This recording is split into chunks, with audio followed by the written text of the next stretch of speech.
Welcome to Public Pictures Theater and our feature presentation, Great Expectations. This film actually won 2 Oscars in 1948, one for Best Black and White Cinematography and the other Oscar for Best Set and Art Direction of a Black and White Film. It was also nominated for Best Screenplay, Best Director, and Best Film of that same year. Wow. Believe it or not, the original publication of Great Expectations by Charles Dickens had a very different ending in which Pip and Estella did not end up together. As you can imagine, this greatly upset the audiences, so Dickens rewrote the ending.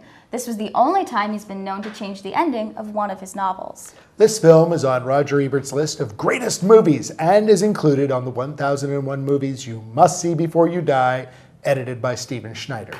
When we meet grown-up Pip, he's supposed to be about 20 years old. However, the actor who played grown-up Pip, John Mills, was about 38 at the time of filming.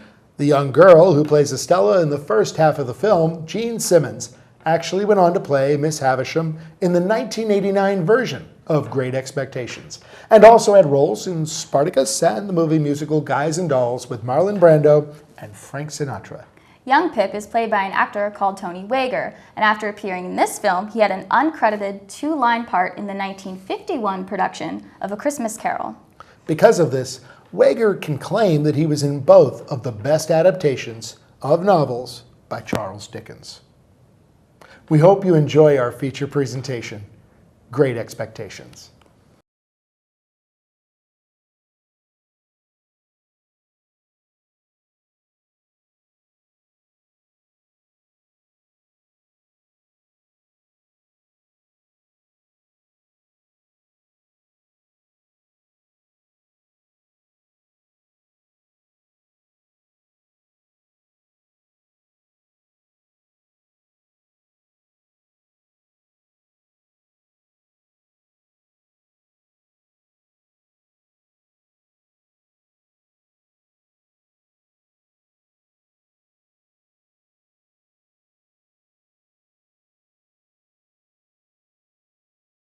And welcome back to Public Pictures Theater and our feature presentation, Great Expectations. This is kind of a different film for us because we've often looked at public domain films that were cast into the public domain because they were so bad the studio wanted to forget them.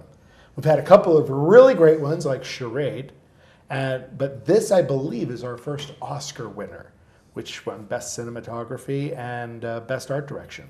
So I'm here today and with Dr. John Marsden from IUP's English department, and we're glad to have your lofty intellect with us. Thank you. And we're here with Sarah Everett and with Megan Kimble, and we're going to be talking about Great Expectations. So, Dr. Marsden, with your great and powerful intellect in all things literature, yes. How does the movie differ from the book? Well, first of all, don't have any great expectations. Oh. But how does the movie? Yes, I know. You know, we It's value a pun. puns here It's a on Public pun. Picture That's Theater. right. We do. That's we truly right. do. Well, it varies from the film. The film differs from the novel in a number of ways, I think. One of which is obviously that the film collapses the novel. And what we have in the film is John Mills narrating to cover those gaps. There are other things such as characters that are omitted from the film that are in the novel. I think the most important one of those is Orlick, who is the journeyman for Joe Gargery, and often seen as the kind of negative double of Pip. So he's excluded from the film. And then the ending of the film differs from both of the versions that Dickens wrote, in the sense that they all live happily ever after. And that's a pretty important difference. It really is, yeah. Right, so talk a little bit about his first ending that he wrote. Well, in his first ending, Stella and Pip end up in London and completely separated. In the second ending, we have this line, they saw no shadow, or he saw no shadow of a former parting. I saw no shadow of a former parting. And the way the novel is constructed implies that there could well be a parting, it's just that Pip didn't foreshadow it, or see the shadow of it. The film, of course, ends with them gambling out of the front gates of Off to Sally's true house, love. off to true love. Yes. So Okay. I think those are some of the significant differences. And that leads us to a major discussion point. We like to talk about films on this show.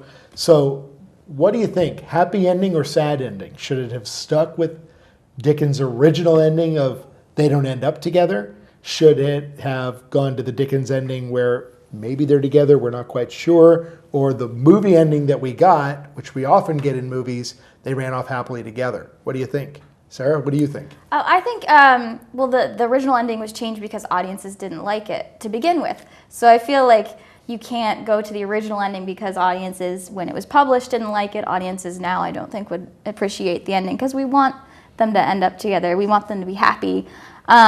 Personally, I like that they wouldn't end up together because I don't like Estella as a character for Pip. She's really mean. And I think that them not ending up together would have meant that Pip had grown up. Like, he had gotten out of the whole, I'm in love with Estella and I've been in love with her since I was a child. So I think it would have been better for the plot if he had not ended up with her, but I think for audiences it was good that they ended up together. Okay, Megan? I agree with you. For the audience, in the time period that this film was made, audiences expected more of a happy ending. So I think changing it so where they ended up together was a good move for this movie. But I think if they were to remake it now, I think the non-happy ending where they don't end up together would be more acceptable, because we're starting to have people expect, you know, the happy ending where everyone lives happily ever after with the love of their life. But now we're getting into more modern films, spoiler alert, like the Divergent series, La La Land, Rogue One. Logan. I was thinking of Logan. La La Land. And Yeah. gigantic spoiler alert, folks. If you've not seen La La Land, turn this off, watch it later, okay? Because in this conversation, we're going to give away a big thing, which I was going to bring up La La Land. Yeah, which but that's a does film. not, the couple does Yeah, not they- end up together. I haven't seen it yet. Oh, you must. They don't end up big thing. together. Okay. No, they don't. Sorry, Sarah. It's okay. All right. So I think now people are more open to those types of endings where the characters don't end up together. So people would still be sad because, I mean, obviously they want them to get together in the end, but I think they'd be more accepting and say, okay, well, you know, that's a different take on it. You know, some people don't end up together. That's even could be seen as a more realistic view. So I think if it was made now, the non-happy ending would be more acceptable. But back in the day when it was made, the happy ending was almost necessary for this movie to be as great a success as it was. Yeah, on the web, this film is tagged as a romance, and I don't think you could describe the novel as a romance. No. No, there's no romance until, again, in the novel, there's a hint of it at the end. Yeah. But in the movie, of course, you get 60 seconds tops of romance. Other than that, I mean, Pip says he loves her quite a bit, but, you know, it's definitely unrequited love. Yeah. So, well, let's go back to the film a little bit. So what did the three of you think of the music? The music is quite powerful. What did you think? It was fantastic. I was so surprised at the soundtrack because, and I know this is a really terrible stereotype, but we think like black and white movies and old films, you know, we think of canned kind of music. And I was really surprised by the orchestration of the pieces and how like swelling the music was. And it was I thought it was very romantic the whole way through. So I felt like that added to the romantic part of the film as well. The sweeping romance. Yeah. What did you think? Sweeping romance. Well, I'm not an expert in cinematography, but I did pay attention to the music. And I think it does reinforce what's going on. And people in comm media will take this as rather a cliche, but it does reinforce what's going on in terms of the action of the film. And I was particularly excited about the first scene in the film and the way the music complements that with its rather somber beginning. Yeah. The film's got a great look. The director worked closely with the cinematographer to really achieve that look. For instance, in that opening scene, when you see the church in the foreground, that's what's called forced perspective. That church is only about 3 inches tall, but it was placed in front of the camera in such a way as to look like a really imposing edifice on that foggy moor. And but the music, you can imagine if it had had weak music with those amazing visuals, it really would have been something less. The other thing I thought of with the music was this. We've talked about special effects in some of these older films. The scene where they go into the ocean and are fighting is pretty realistic.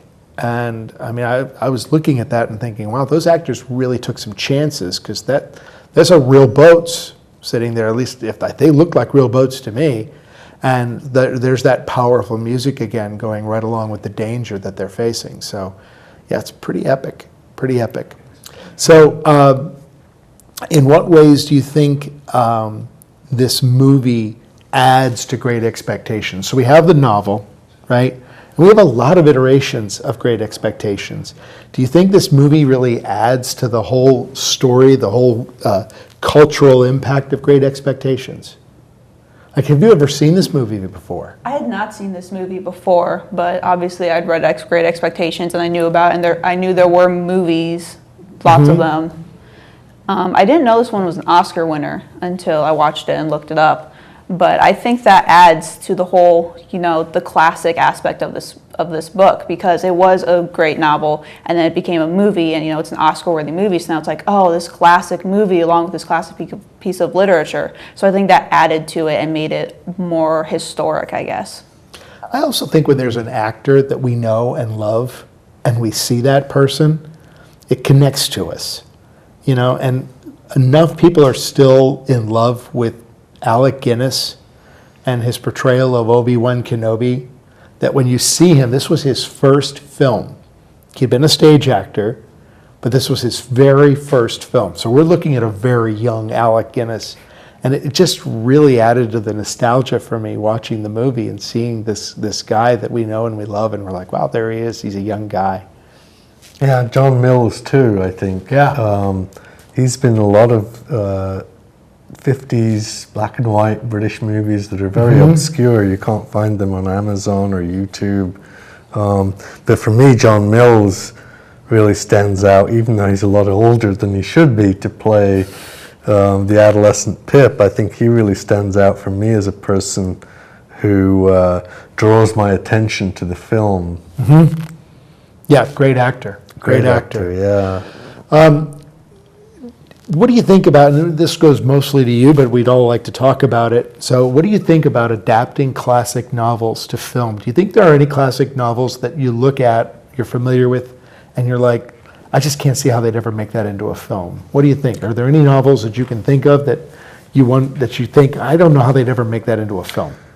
Well, perhaps some modernist works, Ulysses, for example, but I think all novels have a narrative.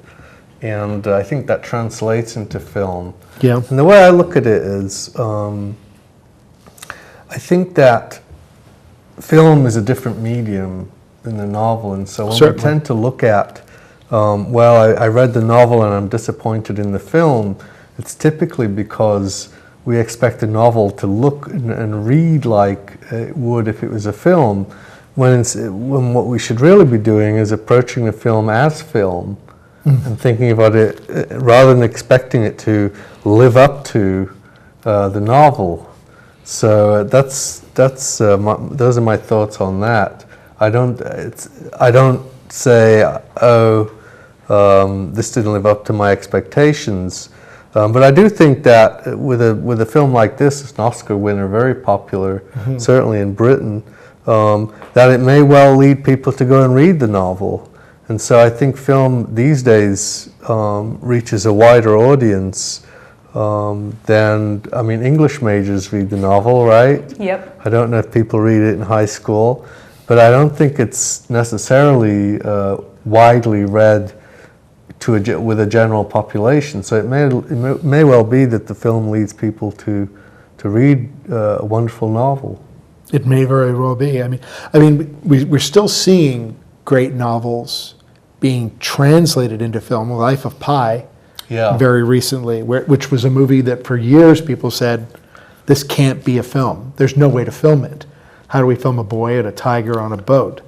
But they found a way, and depending on who you are, the film's quite striking. So it is an interesting idea. I saw an interview with Michael Crichton, who talked about his novels being translated into films, and they talked about the changes that the directors would bring. And he said, you know, when I write a novel, I write for a novel. I don't write for a film. When they make changes, whether they hire me to do the screenplay or not, he says, I don't think it's wrong to change the story to fit the different communications technique. No, and I think contemporary authors may well have a difficult time giving up their creative control. And so some contemporary authors will not be happy that their films are being adapted because they're giving up that control. But I think in Michael Crichton's case, for example, he understands that things need to be produced differently in the films. And the money helps. The money does help, that's right. So let's talk about characters. Megan, who's your favorite character in the movie? Oh, that's tricky. I like I knew Pip. I'd get you. Yeah, I liked Pip a lot more than I did when I read it. Because when I read it, I didn't like his character because he just seemed kind of whiny to me. Which character? Pip. Pip, yeah. Yeah, but in the film, I liked him a lot more because he didn't come off as, this whiny child. He's like, oh, I want to be a gentleman, I deserve this money and all that. He seemed, I don't know, not as annoying, I think. But then I also like Estella in the movie just because that first scene where she comes out and the guy's like, oh yeah, I'll go inside if Miss Havisham wants to see me. And she's like, she doesn't, and then just closes the gate. I was like, I love her character. She was great, wasn't she? That was great. That was great. Sarah, what do you think? I also love Estella. I think she's really mean, but I think she's a fantastic female character. And I think that's interesting when you get to films that are a little bit older to have, we talked about this on Dick Tracy, right? How it's tough to have female characters in this time period that are sassy or that are, present on screen a lot. And I feel like because this was from a novel that had established characters, it was a lot easier to translate her onto film. So I really liked Estella, and I loved Miss Havisham. In the book, I didn't understand her, and I didn't like Pip in the book either when I read it in high school. But I felt that Miss Havisham on screen was just a really fantastic character as well. Do you think that Pip... Megan's saying that he's more likable in the film. I wonder what you make of the scene where Joe Gargery arrives when Pip is established in London. Right. And Joe is very deferential. How did you respond to that scene? Scenes like Pip wasn't my favorite character. I just liked him more because he wasn't as whiny. But there were scenes in the film, like the scene where Joe comes back and he's kind of like, oh, he's not a gentleman, he kind of gets that snobbish attitude. And then also some scenes, I know it was more acceptable, I guess, in time period, but some scenes where he was questioning Estella on like why are you leading this man on if you have no intentions? Like, do you lead me on? And he was just kind of trying to control who she loved and who she was interested in and saying like, I love you, like, why are you trying to lead me on? Why are you leading him on? I was just kind of like, chill, she can do what she wants with guys. Like, if they fall for her, that's not her problem. She had a great line in there, I forget what it was, but she was talking about like, she basically was saying, if guys fall for me, how is that my problem? And I really liked her for that line, so. My wife and I frequently talk about in movies, we want a redeemable character. Even if there's only one redeemable character in the entire story, we just want one of them. Which means we never watch Pulp Fiction or any other movies made by that particular director, because he loves making movies with not one redeemable character. But I like Joe.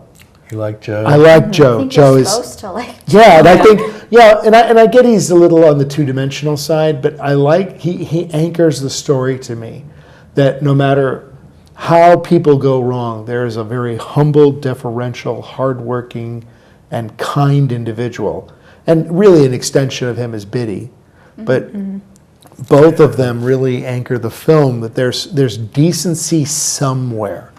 Pip goes almost in search of that, only to find out it's always been at home. And yeah. I was thinking, I'm not somebody who looks for redeemable characters. Well, the rogues are so much fun, right? But, I would say my favorite characters, just to differ a little bit, is Jaggers, the lawyer, because he's so inscrutable. I find so much humor in his refusal to commit himself to Yeah. any particular position. But I think my favorite character, again, I'm always struck by that first scene, is Magwitch. He's a redeemable character. He is a redeemable character. But I like him anyway. Quite noble. Yeah, but he's. I like him anyway. Yeah, just because he's this very gothic figure, and I think for the setting, the Kentish marshes, that he's emerging from the marshes, and I just find that a very striking image. Yeah, And he's played so well. he is. Here we'll add another question, and we can see where we go with this. But if you could portray any character in the film, who? Because I would portray Jaggers. Yeah, He's got the best lines. He's does. got the best jokes. But so, who would you portray, Megan? Who would you portray? Estella or Miss Havisham. Just for this, just so I can sit there all the time, just be like, oh, in the cobweb covered room, in the old dress, and just like, oh, and then, catching on fire. That's got to be fun. It's got to be fun. Okay. I would play Estella. I think it'd be really fun to just be that awful to other people. Just like to have a quick-witted comeback for everything. We're getting some giggles from the crew. I know. And that's another discussion for another time. But interesting. And who would you portray? Who would I in the movie? portray? Well, I'm no actor, so I wouldn't portray it very well, I don't think. There are no but, theater majors here. There are no theater. They're all called media. But, oddly enough, I think I would play Miss Havisham too. Yeah. Just because I like her character, her manipulative character, and I think she's a very strong character, and I think I would have a lot of fun playing her. Yeah. Yeah. Well, that's all the time we have today for Public Pictures Theater and our presentation of Great Expectations. We hope you've enjoyed it. Please subscribe to our channel on YouTube. Leave a comment below. We'd love to hear from you. And we'll see you next time on Public Pictures Theater.